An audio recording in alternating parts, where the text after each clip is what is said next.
اور ایک بات اور یاد رکھیے گا، کئی ایسے ہمارے مسلمان بھائی ہیں جو عمر رسیدہ بھی ہیں یا جو جوان 30-40 سال کی عمر جن کی پہنچ چکی ہے، صرف اس شرم سے وہ قرآن اور سنت کا علم حاصل نہیں کرتے کہ لوگ کیا کہیں گے۔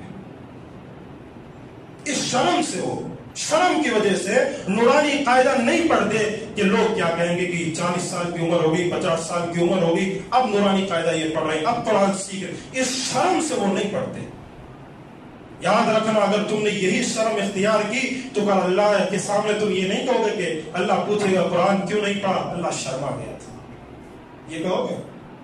اللہ شرم آ گئی تھی۔ قرآن پڑھنے میں تم کو شرم آتی، قرآن سیکھنے میں شرم آتی، چاہے عمر کتنی بھی ہو، عمر سے کوئی فرق نہیں اسلام میں نہیں پڑتا۔ عمر آپ کی 60 ہو، 70 ہو، 100 ہو، 50 ہو، 40 ہو، 30 ہو، عمر سے کوئی فرق نہیں پڑتا۔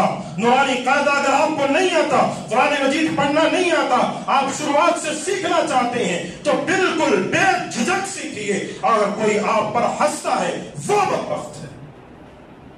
اور اگر تم یہ سمجھ کر معاشرے میں چلو گے کہ لوگوں کا کیا کہنا ہے تو کامیاب کبھی نہیں ہو۔